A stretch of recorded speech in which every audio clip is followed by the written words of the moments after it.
Bonsoir à tous, merci à tous d'être venus très nombreux pour ce dernier Perfug de l'année 2013 où nous avons le plaisir d'accueillir Stéphane, je ne sais pas si vous connaissez Stéphane Landel, qui écrit l'outil de stress test Getlink que nous on utilise beaucoup. Je ne sais pas si certains d'entre vous l'utilisent. Tiens, on peut peut-être commencer par un petit sondage. Qui utilise Getlink? Qui a déjà utilisé Getlink? Une moitié de l'assistance à peu près. Et donc, je vais laisser Stéphane vous parler plus en détail de l'outil, des nouveautés et de ce genre de petites choses. Je vais juste prendre 30 secondes comme d'habitude avant pour quelques infos pratiques. Donc on se retrouvera en janvier et vous aurez très rapidement sur la mailing list du Google Group Perfug, sur le site perfug.io ou sur le Twitter les informations de cette nouvelle session. Et je vais terminer par un petit sondage qui est venu à ce user group via Eventbrite. Est-ce que vous pouvez lever la main? 1, 2, 3, 4, 5, 6, 7, 8, 9, 10, 11, 12. Et qui est venu via Meetup. Que quelqu'un s'est inscrit via Meetup? Non. D'accord. Merci beaucoup. Et je vais tout de suite laisser la parole à Stéphane. Bon, bonsoir à tous et puis merci d'être venus. Alors je vous préviens déjà d'un petit truc. Quand Henri m'a proposé de venir faire ce talk, il m'a dit bon alors je te préviens, en termes de niveau, il faut que j'apprenne des choses. Le niveau c'est Henri doit apprendre des trucs, donc il m'a dit Getlink je connais quand même pas mal. Donc je vais peut-être placer un peu la barre haut, donc vous me direz, mais en tout cas vous risquez d'apprendre des trucs ce soir. Au passage, qui connaît un peu Scala? Il y a quand même au moins pas mal de gens qui ont des notions, vous risquez d'en voir ce soir. Vous risquez aussi d'entendre le mot monade, je vous préviens tout de suite. Voilà. Je vais passer sur ce que je peux raconter d'habitude, sur des grandes généralités sur les tests de charge. Je pars du principe ici que tout le monde sait ce que c'est qu'un test de charge. Donc voilà, des tests pour vérifier la robustesse des applications. Ça se fait en venant simuler faire ce qu'on appelle des users virtuels. Donc voilà, générer des populations d'utilisateurs sur votre application ou sur votre site. Et pour ça, vous allez avoir besoin de toute une gamme d'outils, dont un injecteur. Donc un injecteur, c'est ce qui va venir balancer, créer vos users sur votre application. Et Gatling est justement un injecteur. Alors, les outils du marché à l'heure actuelle, tout comme Gatling, c'est des outils qui travaillent au niveau protocole. C'est-à-dire que ce n'est pas des outils qui vont vraiment simuler, ce n'est pas des browsers. Donc, comptez pas sur les outils du marché à l'heure actuelle pour être capable de vous exécuter votre JavaScript, parce que c'est trop gourmand, difficile de faire de la charge en ayant un véritable moteur JavaScript derrière. Donc les outils du marché, voilà, ils bossent au niveau protocole. Vous oubliez votre partie JavaScript, il va falloir que vous regardiez ce qui passe au niveau du fil sur le réseau. Ce qui veut dire aussi que c'est des outils qui vont continuer à être complètement adaptés, parce que de plus en plus, on va se retrouver à développer des API REST pour des fronts riches, que ce soit des mobiles ou des clients JavaScript. Et donc, ce genre d'outil va continuer à faire du sens pour stresser vos serveurs. Par rapport aux autres outils dispo sur le marché, donc Gatling c'est un projet open source.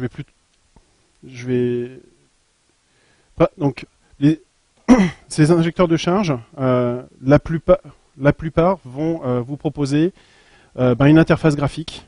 Et puis vont être architecturés assez souvent sur une base. Un user virtuel est implémenté sous la forme d'un thread, d'accord. Donc c'est pas des architectures qui sont réactives. Et puis assez souvent, derrière ils vont s'appuyer sur des IO bloquants. Gatling fait partie de la rare catégorie des injecteurs de charge qui justement sont pas du tout dans cette optique-là, sont complètement à l'opposé du scope, à savoir que vous n'avez pas d'interface graphique. C'est vraiment un outil qui est pensé pour les développeurs. C'est un outil qui à la base j'ai développé pour moi. Moi je considère que les tests de charge c'est quelque chose qui doit être réalisé par l'équipe qui développe l'application. Ça nécessite un vrai niveau technique. C'est pas quelque chose qu'il faut envoyer en Inde à Bangalore. Parce que il y a besoin d'une vraie connaissance de l'application. Et donc, moi j'avais besoin, je voulais pas d'interface graphique pour plein de raisons, parce que déjà, je trouve que J'aime pas me balader dans plein de menus dans tous les sens et puis devoir ouvrir des pop-up, sélectionner, renseigner des radio-boutons, des checkbox dans tous les sens. Ça me convient pas. C'est peut-être personnel, mais en tout cas voilà, c'est comme ça que je fonctionne. En tout cas pour quelque chose d'aussi simple que devrait l'être voilà, un scénario d'un test de charge. Autre chose aussi, c'est que quand vous avez un outil qui vous propose une interface graphique, assez souvent, ce que vous allez récupérer derrière, c'est quasiment un binaire. En général, c'est un gros pavé de XML, et c'est pas le genre de choses, de sources que vous allez pouvoir facilement manipuler, stocker dans votre gestionnaire de sources. Et puis, c'est pas comme ça que vous allez facilement pouvoir intégrer vos tests de charge dans le cycle de vie de votre application, notamment le brancher sur de l'intégration continue. Donc voilà, moi je souhaitais vraiment une approche par code. En l'occurrence, il se trouve que c'est du code Scala, ce que je vais détailler un peu par la suite. Donc Gatling s'appuie également sur voilà, vraiment un moteur qui est complètement asynchrone, aussi bien au niveau de l'orchestration qu'au niveau des I/O, c'est ce que je vais détailler un petit peu plus tard. Donc voilà, donc je vous disais d'abord, les scénarios, c'est vraiment vos scripts, ça va vraiment être du code. Donc en l'occurrence du code Scala. Donc prenez pas peur pour 90% de vos besoins, vous allez pouvoir vous contenter du DSL qu'on fournit. Donc c'est un DSL qui est assez riche, qui couvre pas mal de besoins, en fait, vous avez plusieurs DSL dans Gatling, parce que justement, on essaie de découpler les différentes API. Donc vous avez d'un côté, on va dire, le DSL d'orchestration, de structure, c'est ce dont vous allez vous servir pour venir exécuter des choses, mettre en place des boucles, des tests, etc. Et puis, le DSL, par exemple, le DSL pour le HTTP, qui est plus calqué donc, sur le protocole HTTP, vous allez avoir du GET, du POST, différents verbes habituels. Donc voilà à quoi ressemble un scénario avec Gatling. Donc je vous disais, on vous propose un DSL qui est assez riche. Donc parmi les API qu'on vous propose, par exemple, il y a ce qu'on appelle les checks. Les checks, c'est ce qui va vous permettre... Regarde le gérant qui se rend.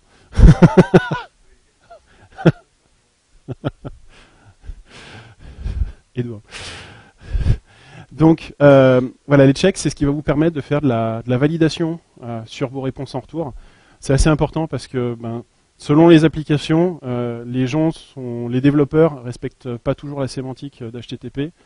C'est quand même assez régulier de voir une jolie page d'erreur technique, l'application a planté, merci de contacter l'administrateur avec un code statut 200, alors que ça devrait être un 500. Donc tester, malheureusement, se contenter de tester le statut HTTP suffit rarement. Donc il va falloir souvent aller chercher des éléments dans la page en réponse pour vérifier qu'on est bien sur la page qu'on attendait. Et puis c'est également cette API-là qui va vous permettre de venir extraire des éléments de la réponse pour pouvoir les réutiliser pour construire vos requêtes suivantes. Donc, par exemple, pour aller crawler des links, pour aller récupérer des tokens. Voilà.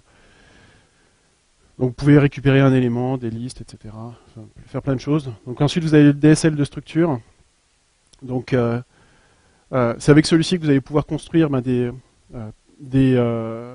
blocs conditionnels, donc avec des if, différents types de boucles, donc répéter par exemple un certain nombre de fois, récupérer durant une certaine durée ou tant qu'une certaine condition est vraie. Vous allez également pouvoir implémenter des basiques chaînes de Markov. Alors les chaînes de Markov, je ne sais pas si vous voyez ce que c'est. C'est que vous faites des branches qui sont avec des probabilités derrière. Vous dites, voilà, je vais avoir 90% de mes users qui vont à partir de ce point-là, partir à gauche, ils vont valider leur panier, et puis 10% qui vont continuer et qui vont enregistrer un produit supplémentaire. Je dis basique parce que ce qu'on ne supporte pas à l'heure actuelle, c'est des cycles. On ne sait pas revenir en arrière dans le scénario. On propose également des instructions qui vont vous permettre de faire du retry. Par exemple, imaginez, vous avez une application qui nécessite de s'authentifier. Et puis, à forte charge, il est possible que votre phase de login, elle plante. Si vous ne faites rien, vos utilisateurs virtuels, ils vont continuer dans le scénario, ils vont tirer tout droit, et puis se prendre des 403 tout du long, parce qu'ils ne seront pas authentifiés.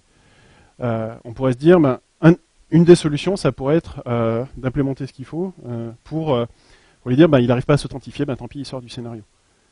C'est peut-être pas non plus un comportement qui est très réaliste, malheureusement, on le sait assez souvent, quand le login commence à planter, les gens ils s'énervent et ils réessayent 4-5 fois, avant de se décider à laisser tomber. Ce qui peut en plus générer un effet boule de neige, Donc avec ça, vous pouvez mettre en place du retry. Vous pouvez lui dire, l'utilisateur va essayer de se réauthentifier 4-5 fois, et puis là, se décider à laisser tomber. Le dernier élément, c'est l'API qu'on appelle les feeders. Les feeders, c'est super important. C'est ce qui va vous permettre d'injecter de la donnée externe dans vos utilisateurs virtuels. Pourquoi c'est super important? Parce que si tous vos utilisateurs virtuels jouent les mêmes données, c'est pas votre application que vous allez bencher, c'est vos caches. Donc aussi bien vos caches réseau que vos caches applicatifs, que même votre JIT, si vous attaquez une application qui tourne sur une JVM, parce que votre JIT, il va optimiser votre code selon des heuristiques, donc c'est-à-dire selon le comportement qui est demandé à la JVM. Et si vous jouez systématiquement les mêmes données, votre just-in-time compiler, il va prendre des optimisations qui vont être vraiment drastiques et qui vont être sans commune mesure avec ce qui se passe en réalité sur votre système en production. Donc voilà, il va falloir introduire des données qui soient hétérogènes, peut-être spécifiques à chacun de vos utilisateurs. Donc ce qu'on vous fournit, c'est on fournit un certain nombre de built-in, c'est une API qui est assez facile qui est très facile à étendre. Par exemple, vous pouvez mettre en place de quoi générer par exemple des strings de manière aléatoire, par exemple des emails pour un process de registration, ce genre de choses. On vous fournit un certain nombre de built-in pour par exemple aller lire au démarrage, charger en mémoire des fichiers CSV ou par exemple exécuter une requête sur votre base de données. Okay. On vous oblige pas bien sûr à partir from scratch. On vous propose, comme beaucoup d'autres outils, ce qu'on appelle nous le recorder. En fait, c'est un composant que vous allez venir déclarer comme proxy sur votre navigateur et qui va venir agir comme un man in the middle, qui va venir sniffer votre trafic HTTP et puis venir vous dumper derrière un embryon de scénario. Voilà. Donc je vous disais, au niveau de l'orchestration, nous ce qu'on utilise, c'est le framework AK. Est-ce que certains d'entre vous sont familiers avec AK ou en tout cas avec le modèle des acteurs? Ok, un certain nombre. Alors, le modèle des acteurs, en fait, c'est un vieux modèle de programmation qui a plus d'une trentaine d'années, peut-être pas loin de 40. En fait, c'est quelque chose de tout bête et qui était pas mal tombé aux oubliettes parce que pendant très longtemps, on n'avait pas besoin de ce type de modèle de programmation pour venir développer des applications de plus en plus performantes parce qu'on bénéficiait d'une amélioration du hardware qui allait dans le sens d'une augmentation des fréquences CPU. Donc, on n'avait pas besoin vraiment de ce type de modèle. Le modèle des acteurs, en fait, c'est quelque chose de tout bête. Un acteur, c'est un petit composant, une petite unité de traitement autonome qui a en frontal ce qu'on appelle une mailbox, en gros, grosso modo une queue de message, et puis qui va venir échanger avec les autres acteurs sous forme d'envoi de messages asynchrone. Donc en fait, c'est vraiment les bases du traitement asynchrone. C'est un modèle qui a été remis au goût du jour par le langage Erlang. Et donc le framework AK, c'est une implémentation du modèle des acteurs. C'est un framework qui est développé en Scala, mais qui vous propose également une API Java. Et je crois qu'ils sont devenus plus performants qu'Erlang dernièrement. Donc, c'est ce qu'on utilise dans Gatling. Alors, dans Gatling, souvent, les gens qui démarrent avec Gatling n'ont pas vraiment compris où se trouvaient les acteurs. Les acteurs, on s'en sert pas pour implémenter les users. D'accord ? Les acteurs, en réalité, c'est les différents composants qui vont être en charge des différentes étapes du scénario. Un scénario, c'est un workflow. D'accord ? Donc, chacune des étapes de votre scénario, ça va être un acteur qui va être en charge d'un certain traitement, que ce soit exécuter une boucle, envoyer une requête HTTP. Et vos users virtuels, c'est ce qu'on appelle les sessions chez nous. En fait, ça va être les messages qui vont être propagés d'acteur en acteur, de manière asynchrone. Et ce type d'architecture, ça fait qu'on arrive à tourner avec très peu de threads. Donc grosso modo, on va dire que sur moi j'ai un octocore, Gatling tourne chez moi avec à peu près 40 threads. Grosso modo, ça doit être deux threads par cœur pour AK, et puis il doit y avoir un thread par cœur pour les IO.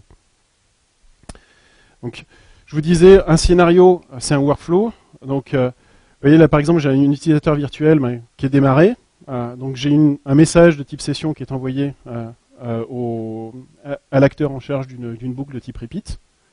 Et puis là, cet acteur va venir ensuite propager le message. Alors en fait, faire aussi attention pour ceux qui ont lu, qui sont un peu familiers avec la programmation concurrente, si vous avez lu Concurrency in Practice, ce genre de bouquin, vous savez qu'une des bonnes pratiques quand vous faites des applications sous forme basées sur des messages, c'est de faire en sorte que vos messages y soient immutables. D'accord ? Parce que vous évitez tous les problèmes de synchronisation au niveau de la mémoire. Donc ça veut dire que chaque fois que vous faites, quand vous utilisez l'API de session et que une session, grosso modo, on va dire que c'est une map qui vous permet de stocker des attributs, des propriétés sur l'utilisateur virtuel. Chaque fois que vous voulez stocker, par exemple, rajouter un attribut, en réalité, la méthode set, elle vous retourne une nouvelle instance de session qui s'est débrouillée pour effectuer le minimum de copies au niveau de la mémoire, mais vraiment, voilà, une nouvelle instance. Donc, vous faites pas avoir, ça fait partie des pitfalls vraiment de base sur les débutants sur Gatling, qui font plein de mises à jour, mais qui retournent l'objet d'origine plutôt que de retourner l'objet qui a été, entre guillemets, modifié. En réalité, voilà, qui est une nouvelle instance. Donc là, c'est évident, par exemple, vous allez devoir gérer une boucle sous forme d'envoi de message. Donc en fait, il y a un indice de boucle qui est stocké sous forme d'un attribut dans l'objet de session.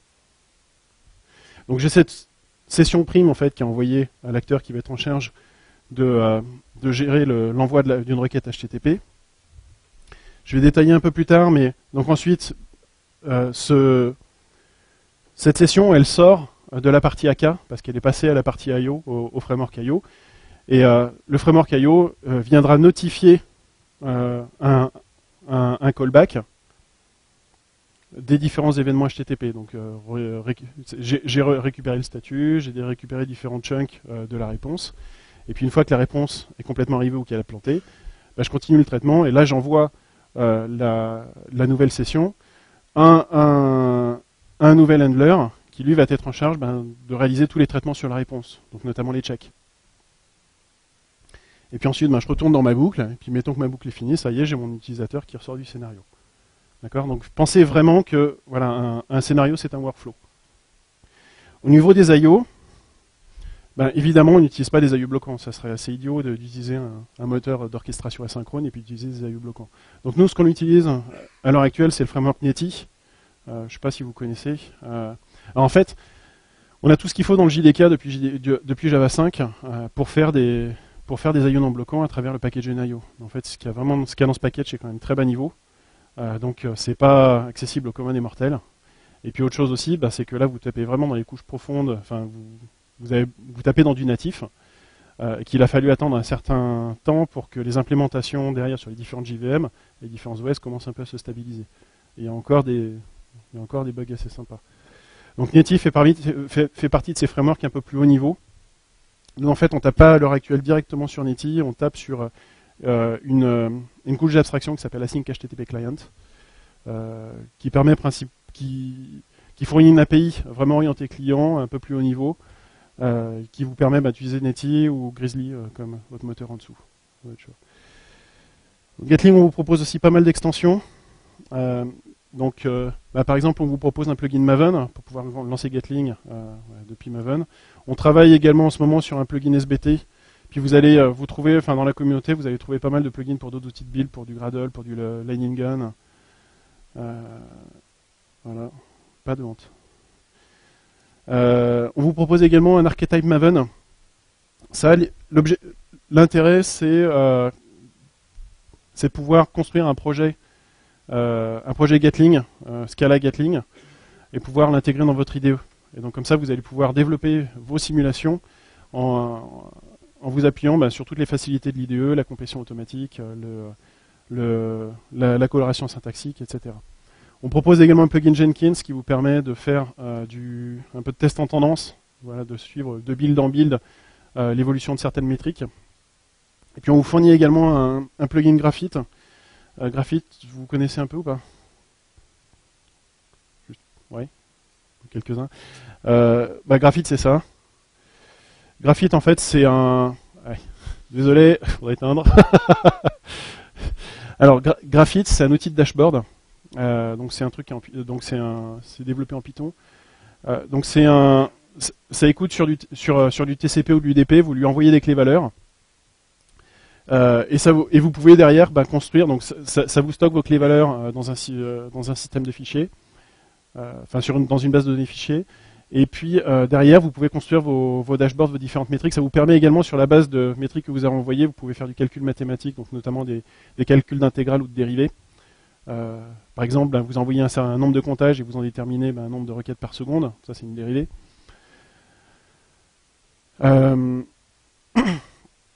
Donc là, sur ce dashboard-là, là, vous voyez en fait les stats de Gatling. Ça vous permet de faire des dashboards où vous allez vraiment pouvoir avoir du temps réel.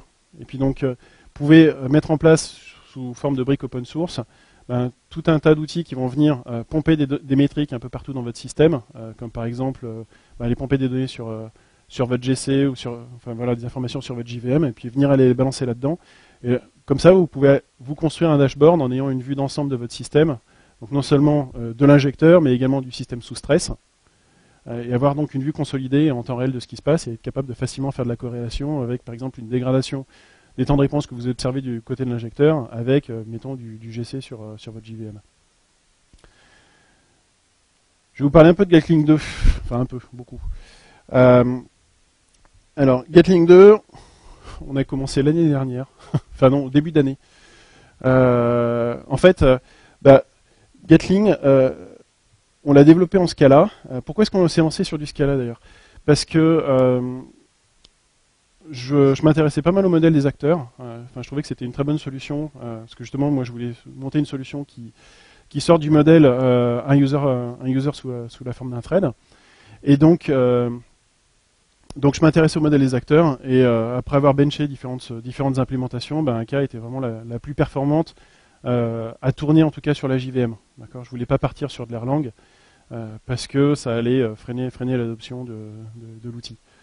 Donc et c'était à une époque, à l'époque c'était la version d'AK était la version 1. Il commençait à réfléchir au développement de la version 2, mais simplement. Donc à l'époque, AK proposait déjà une API Java, mais on n'était pas trop sûr du devenir de cette API-là. Donc je me suis dit, c'est peut-être un petit peu dangereux, j'ai vraiment envie de partir sur AK, mais je ne sais pas quel va être le devenir de l'API Java, donc lançons-nous sur du Scala. Mais donc on est parti sur du Scala en tant que vraiment développeur Java, sans connaître quoi que ce soit au fonctionnel, à la programmation fonctionnelle. Et donc forcément, un an plus tard, donc début 2013, on avait quand même monté en compétences, et on se rendait compte aussi d'un certain nombre d'erreurs dans notre design. Voilà, il y a plein de choses qu'on avait vraiment envie de refactorer, on est toujours en train en fait. Donc voilà, on s'est lancé dans le développement de Gatling 2, mais tout ça prend du temps parce que déjà c'est un projet open source qui est principalement développé à la maison, donc tout ça demande du temps, ça demande de l'énergie. Et puis on monte en compétences au fur et à mesure, et puis on voudrait vraiment obtenir quelque chose de stable, des API qui soient stables, et pour pouvoir ouvrir nos API internes, et puis qu'ensuite nos utilisateurs, notre communauté puissent développer des extensions sur la base de ce qu'on propose. Donc voilà, on est un peu en retard. Donc on sort quand même des milestones pour que les utilisateurs aient de la visibilité, et puis commence déjà à bénéficier de tout ce qu'on est en train de mettre en place. C'est complètement utilisable ces milestones, stressez pas. On n'a pas sorti de milestone depuis un moment, on va essayer d'en sortir une d'ici la fin de l'année. On est en plein en fait au milieu d'un chantier. Donc je vais venir détailler certaines améliorations qu'on propose dans cette version 2. Alors la première chose, c'est qu'on a refactoré une des API qu'on appelle les expressions. Alors, en fait, dans Gatling 1, alors vous avez, je vous ferai des démos tout à l'heure, mais voilà, dans Gatling 1, vous avez la possibilité d'utiliser un expression language relativement basique, qui ressemble assez à ce que vous avez l'habitude en tant que développeur Java avec les EL des JSP. Ça, alors qu'est-ce qui se passe à ce niveau-là?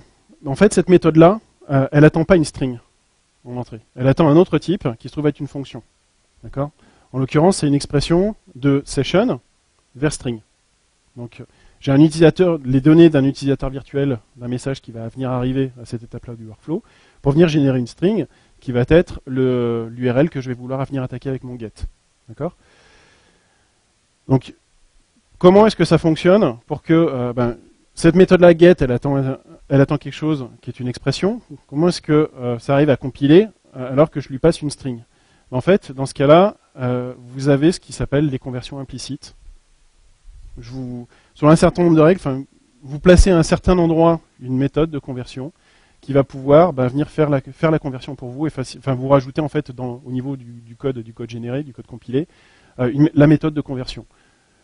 Donc là, vous avez une méthode de conversion qui vous convertit des strings en expressions, qui va venir en fait parser ce truc-là pour en générer une fonction. Et le parsing, il se fait bien à un seul moment. Il se fait au moment où la simulation elle est chargée. Il ne se fait pas à chaque fois qu'il y a un utilisateur qui passe. Vous n'êtes pas dans un script. D'accord ? Votre DSL, c'est des builders. Donc votre DSL, il est résolu une seule fois, au moment où vous allez venir charger votre simulation, et ensuite, il va être exécuté. C'est le moteur, les acteurs derrière qui vont venir s'exécuter. Ok ? C'est bon pour les EL ? Ouais. Le problème, c'est que ce design-là, il avait un certain nombre de problèmes. Première chose, qu'est-ce qui se passe si le terme que je mets dans mon expression, il est absent de la session, si l'attribut il est manquant. Parce que votre attribut, certes, il peut par exemple venir d'un feeder, donc là normalement, il n'y a aucune raison que, soit vous avez fait une énorme boulette et puis vous avez fait une typo dans le nom de votre colonne, dans votre fichier CSV, mais ça se règle facilement. Mais surtout, ce qui peut arriver, c'est que vous cherchiez à taper sur un attribut qui a été récupéré dans une requête précédente. Sauf que cette requête, elle a pu planter. Donc potentiellement, votre attribut, il est absent. Donc ça veut dire qu'il faut gérer ça. Et c'est un peu galère dans Gatling 1. Et surtout, potentiellement, ça va venir générer des exceptions derrière. Et le problème des exceptions, c'est que c'est pas performant du tout comme mécanisme. Parce que ça vous génère vous avez des copies de stack. Donc c'est un mécanisme qui est relativement gourmand et puis qui n'est pas du tout fonctionnel. Autre problème aussi, c'est qu'est-ce qui se passe si vous passez quelque chose qui n'est pas du bon type. Parce que assez souvent, vous allez passer des strings, mais par exemple, vous voyez, sur la boucle repeat, là en fait, c'est ce que vous attendez, c'est pas une string, c'est un int. Donc ça veut dire que vous passez quoi? Une string qui va potentiellement... Et vous allez convertir votre string en int. Ouais, mais si ça peut pas être converti en int, vous prenez une exception. Et puis, ce genre de cas un peu spécifique où ce que vous voulez, c'est pas une string, il y en a à différents endroits. Donc vous avez le type repeat qui attend un int un certain nombre de fois, mais par exemple vous avez l'élément de for each qui lui va venir boucler sur une séquence. Par exemple, imaginez vous avez capturé avec une regexp une liste de liens, puis vous voulez crawler cette liste de liens. Donc ça veut dire que dans le DSL, dans le Gatling 1, on se retrouve à devoir gérer plein de cas spécifiques à différents endroits. Donc c'est assez pénible au niveau du code, de notre côté, à devoir gérer tous ces cas spécifiques. Donc on avait besoin d'introduire un mécanisme qui soit beaucoup plus générique. Talin, une monade. Alors, donc on utilise une monade qui s'appelle validation. Alors prenez pas peur, c'est assez simple en fait. Donc validation, c'est un type qui a deux implémentations derrière, qui vont être success et failure. C'est-à-dire que, donc, validation, imaginez ça, c'est une abstraction, c'est un truc qui va contenir soit le bon résultat que vous attendez, qui est du type T, soit un message d'erreur, qui va être de type string. D'accord ? Et ce qui est intéressant, c'est que vous allez le manipuler sous la forme d'une abstraction, sans avoir besoin de vous soucier de l'implémentation qu'il y a derrière. Donc vous allez venir, en fait, chaîner vos traitements, je vais vous montrer comment un petit peu plus tard, et venir enchaîner comme ça des validations, opérer votre traitement selon ce qu'on appelle on va dire le happy path, dans le chemin du meilleur des cas où tout est en succès, vous allez venir enchaîner vos traitements. Et puis si jamais au beau milieu de votre traitement vous avez une fêlure, en fait votre chaînage va venir s'interrompre. D'accord ? Donc ça permet d'avoir un code qui est vraiment beaucoup plus propre, nous de notre côté. Voilà le genre d'API qu'on a derrière, on l'utilise vraiment en interne dans notre code. Donc par exemple, ça c'est la manière dont on construit une requête HTTP. On commence par essayer de résoudre l'URL. Si jamais, on utilise cette méthode flatmap parce que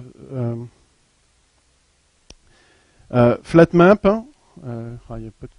Faudrait que je gribouille. Je vais venir gribouiller. Alors, petit cours de embryon de théorie des catégories. Alors, vous allez voir deux méthodes intéressantes. Alors, quand vous manipulez, je vais faire simple.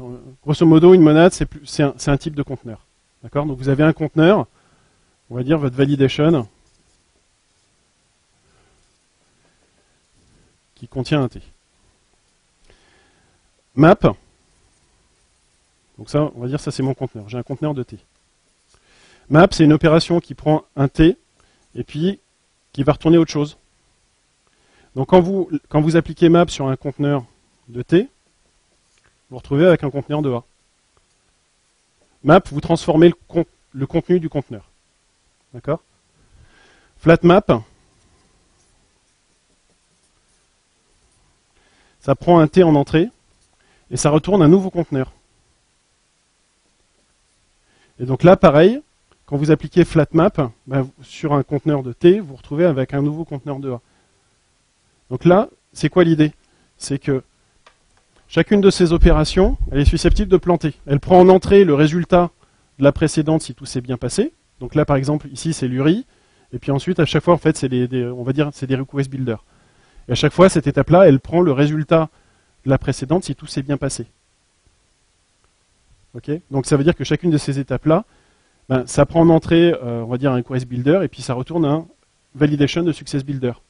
Qui est, est-ce que j'ai réussi ou pas à builder un nouveau success builder, un nouveau request builder, pardon. Donc voilà, on utilise FlatMap pour ça. Et donc derrière, cette API validation, ben, elle nous a permis de complètement redesigner notre API d'expression. Donc maintenant, c'est plus session vers string, c'est session vers validation de T. Donc vous voyez deux choses là. C'est que on retourne maintenant une validation et pas directement le résultat. Donc ça veut dire que on va pouvoir gérer deux choses. On va pouvoir gérer l'absence du paramètre de l'attribut. Si l'attribut est absent, on va retourner une failure. Et pareil, on va également pouvoir gérer les problèmes de type. Parce qu'on sait quel type on attend, et on a moyen de récupérer le type attendu, de vérifier si le type match, et de pouvoir retourner une failure plutôt que de péter une class cast exception. Et donc là, maintenant, la conversion implicite, voilà, elle ressemble du même type. On est toujours capable de prendre une string en entrée, donc on va venir parser cette string. Par contre, on passe le type qu'on veut générer derrière. Donc ça peut être une string, mais ça peut aussi être un int, qui est le nombre de fois qu'on veut repeater, qu'on fait un repeat, ou une séquence, si on veut venir boucler sur une séquence. Et on va venir parser ça.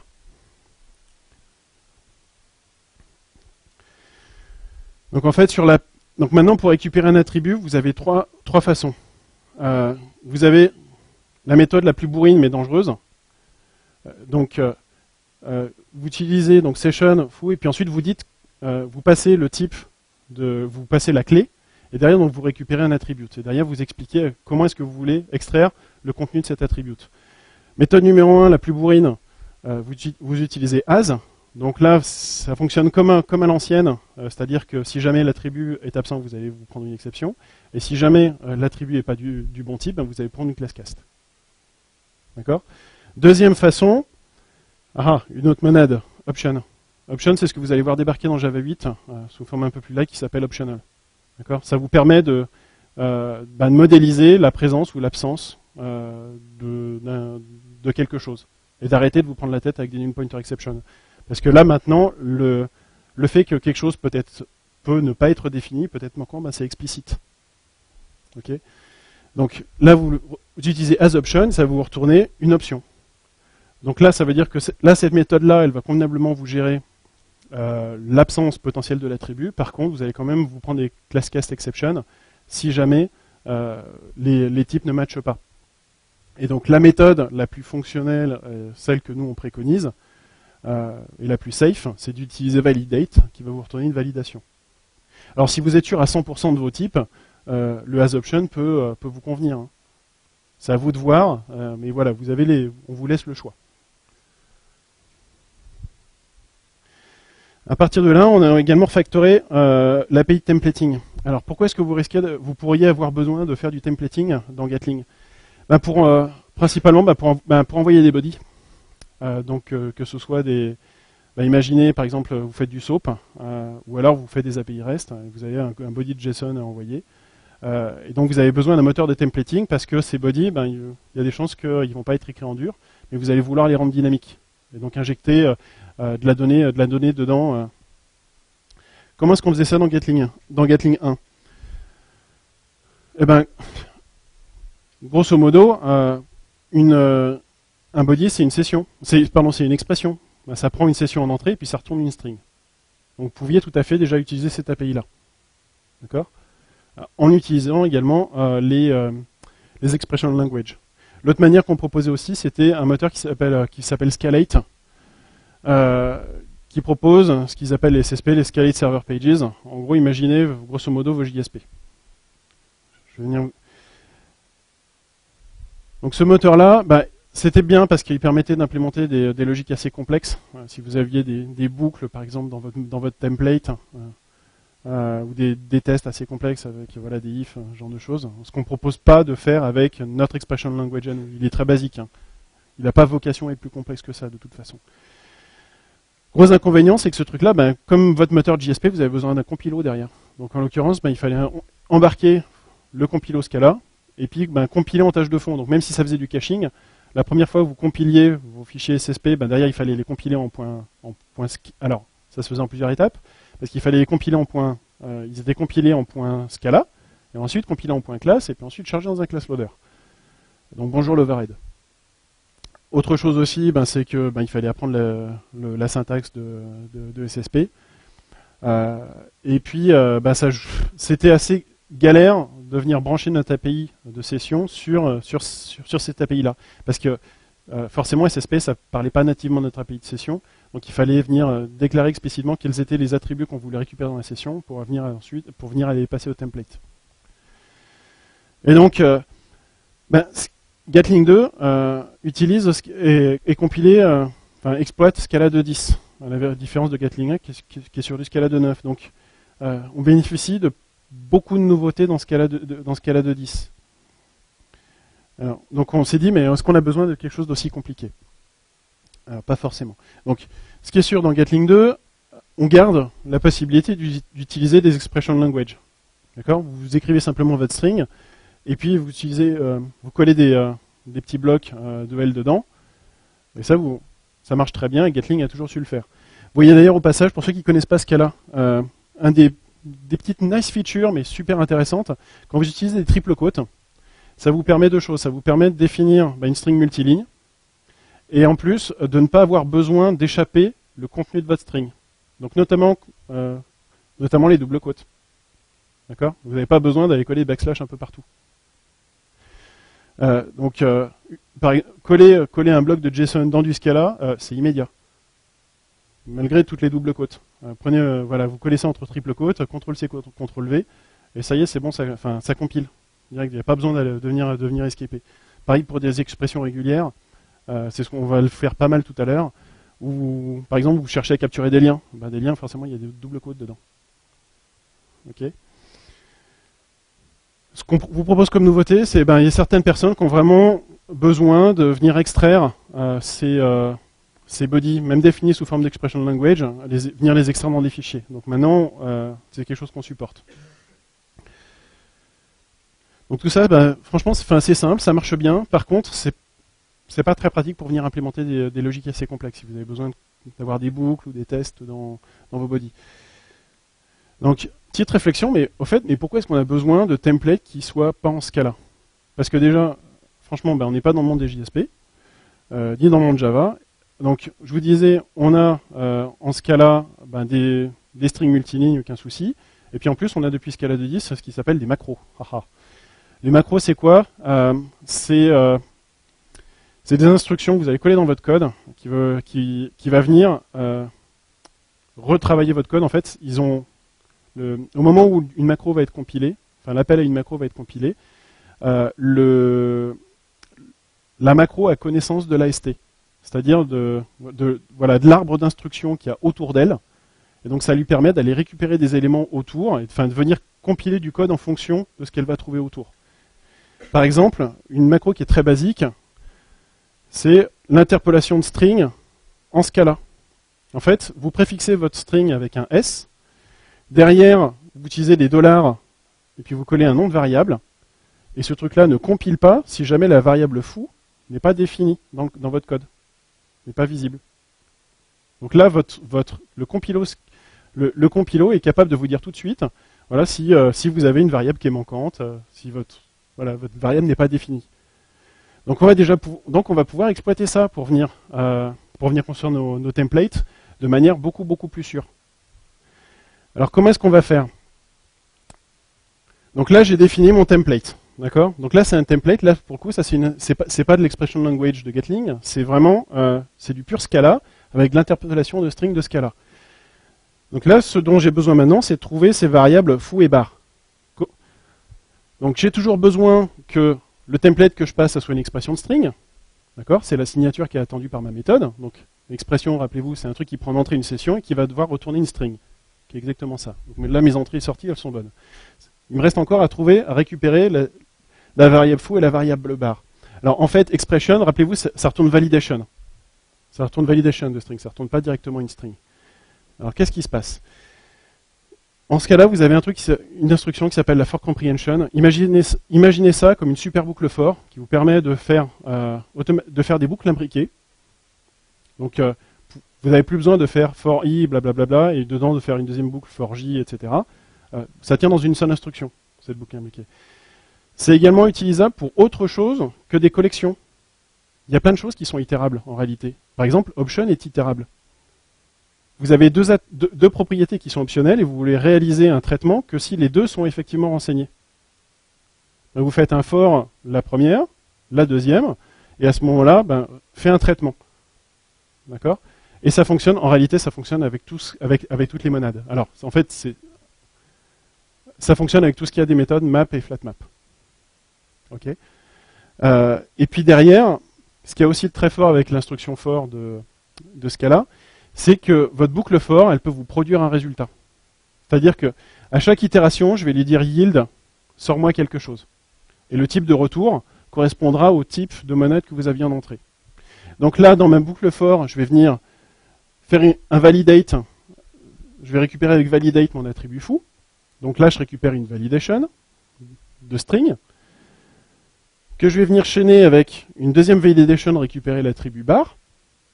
Si jamais les deux sont des success, eh ben je vais yielder un élément qui va être ma string interpolée avec le résultat avec l'extraction de mes deux validations. Et le résultat, le type de retour, donc ce qui va être collé, le conteneur dans lequel va être collé le résultat du yield, c'est validation. J'avais deux validations en entrée, donc je yield une validation également. Et voilà. Donc là, en fait, j'ai construit un template qui est compilé. Ouais. S'il trouve rien. Par exemple, si foo n'existe pas, et ben ça va être une failure. Donc celle-ci va même pas être évaluée, et ça va te retourner une failure qui va être la failure de foo, qui va la failure de tentative d'extraction de foo. Ouais. En fait, derrière, ça c'est rien d'autre qu'un sucre syntaxique qui est compilé sous forme de map et de flatmap. Oui. Oui, tout à fait. Simplement, alors, si tu mets un if, tu vas perdre de l'information. Si tu as un if, en fait, ça veut dire, voilà, c'est un filter. Et donc, ce qui se passe à ce moment-là, c'est, tu vas juste pouvoir avoir un message générique, mon truc a été filtré. Parce que ça va te gêner. If, si ton if échoue, tu vas te retrouver avec une failure. Donc, il faut bien mettre un message sur la failure, et ça va juste être ton truc qui a été filtré. On sait pas. Tu perds un peu d'information. Filter n'est pas le truc le plus adapté à la monade validation. Donc là, j'ai réussi à construire un template qui était en pur Scala, qui est super type safe, qui va tout de suite me dire si j'ai saisi des bêtises dans mon template, voilà, et qui n'utilise pas d'API, véritablement d'API externe, et qui est très fonctionnel. Donc ça, c'est plutôt on va dire, les EL, ça va être pour voilà, la plupart de vos besoins, et puis pour les gens qui sont moins branchés fonctionnels, moins branchés Scala. Et puis pour ceux qui apprécient de faire du Scala, vous allez pouvoir faire des choses extrêmement puissantes avec ce genre de choses. Alors cette interpolation de string, voilà, elle est super sympa, c'est du pur Scala. La string en question, elle est parsée, votre template il est parsé à la compilation, par runtime, c'est assez intéressant. C'est une API qui est standard dans Scala, donc ça fait toujours des bugs en moins chez nous. Par contre, voilà, ça demande un peu plus de connaissances en Scala. Et puis, si vous avez besoin d'implémenter des logiques complexes, vous risquez donc avec des boucles ou des ifs, ce genre de choses, vous risquez de vous retrouver à faire des concaténations de strings intermédiaires. Vous avez une... Ouais, mais quand même, tes sous-méthodes, elles vont te retourner des strings. Voilà, exactement. Donc, une des possibilités, en fait, c'est d'aller chercher une autre macro, qui n'est pas une macro de Scala, dans la librairie standard, qui s'appelle FastString. Grosso modo, ce qu'ils font, c'est que cette macro, elle utilise des string builders en dessous, donc elle ne va pas vous faire de la concaténation, et puis ce qu'elle vous retourne derrière, quand vous faites je vais vous montrer ensuite, ce qu'elle vous retourne, c'est pas directement une string, c'est un autre objet, donc en fait il contient toujours le string builder qui est en dessous, et donc il va pouvoir faire convenablement de la concaténation de string builder. Donc voilà un exemple, donc c'est un peu plus complexe. Et donc voilà, dites-vous, voilà, l'idée c'est que grosso modo vous utilisez le préfixe fast, et puis derrière il va falloir que vous fassiez un toString pour pouvoir effectivement retourner une string.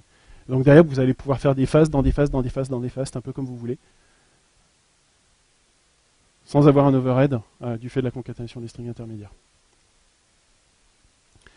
Autre truc qu'on a changé aussi, on a amélioré les checks. Alors, donc pour rappel, voilà, les checks, c'est ce qui vous permet de venir, par exemple, exécuter une regexp sur une réponse et puis de venir extraire des éléments. Le truc, c'est que dans Gatling 1, ça c'est généré que des strings. Donc ça marche bien quand vous avez 0 groupe de capture ou quand vous en avez un, mais qu'est-ce qui se passe si vous voulez en avoir 2 ? Dans Gatling, c'est pas supporté. Donc ça veut dire que si vous avez besoin de récupérer plusieurs éléments dans la même page, des choses que vous feriez en réalité. Normalement, c'est facilement en collant une expression régulière avec 2 groupes de capture. En fait, il va falloir faire deux expressions régulières et puis ensuite venir matcher les résultats pour les remettre en regard. Par exemple, imaginez récupérer, ce qu'on fera plus tard, récupérer le nom et la valeur de champ hidden. Ben là, avec Gatling, vous êtes obligé d'aller récupérer le nom, d'aller récupérer les valeurs et de rematcher les deux. C'est un peu pénible. Voilà, exemple typique. Là, on voudrait récupérer les champs hidden et on voudrait pouvoir faire un simple groupe de capture, enfin une simple expression régulière avec 2 groupes de capture. Alors, nouveau exposer le cerveau. Donc, ce qu'on veut, c'est donc on veut pouvoir récupérer des strings, mais on veut aussi pouvoir récupérer des couples de strings ou des triplets, etc. En fait, on veut pouvoir récupérer des tuples. Et puis de manière générique. Alors, en Java, comment est-ce qu'on ferait ça ? En gros, il faudrait pouvoir passer en paramètre à la méthode regexp, ici. Il faudrait pouvoir lui passer en paramètre la stratégie. Ça serait un design pattern stratégie.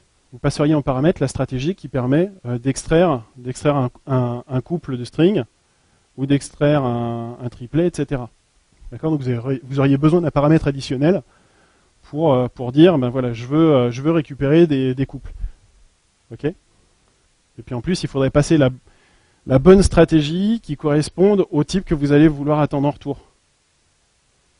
Donc il va falloir matcher le type. Voilà, il y a des chances que la méthode regexp soit générique.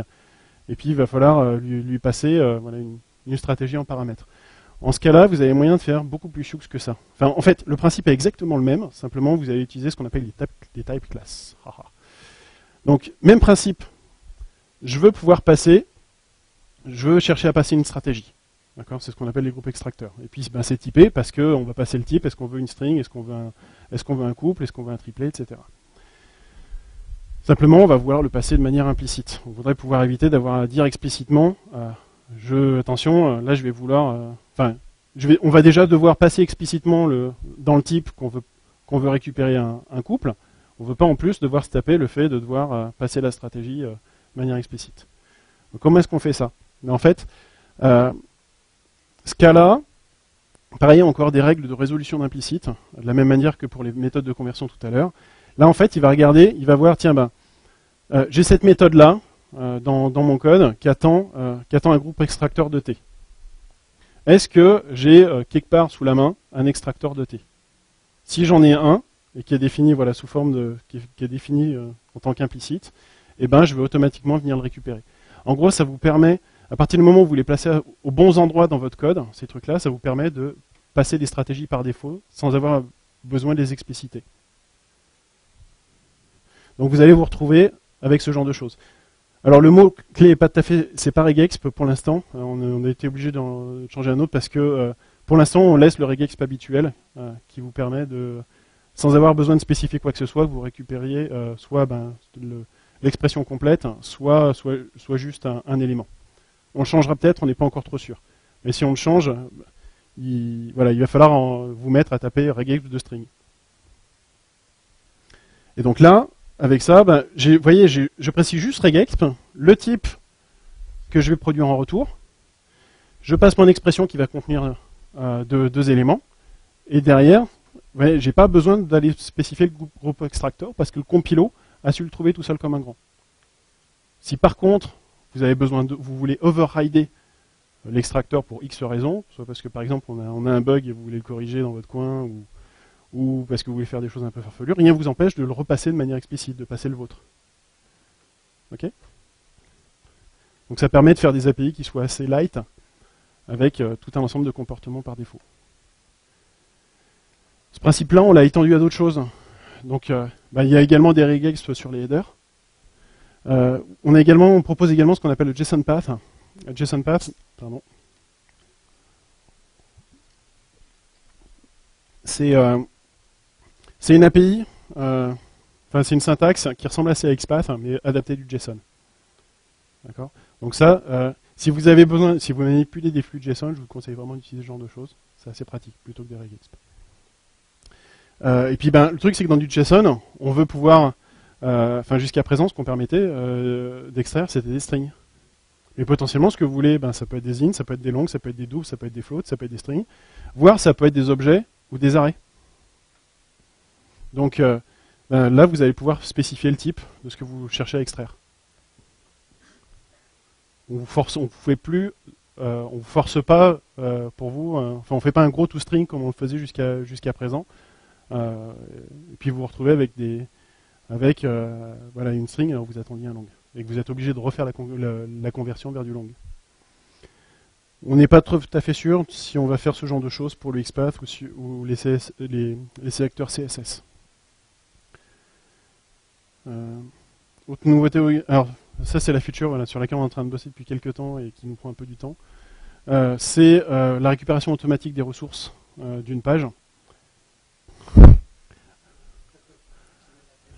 Oh, j'aurais déjà.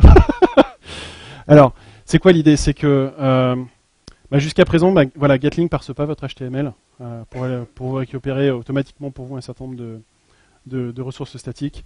Alors, de toute façon, Gatling ne sera jamais un navigateur. Et sera donc dans le sens où il ne va pas exécuter votre JavaScript. Et puis il ne va pas non plus vous appliquer vos CSS.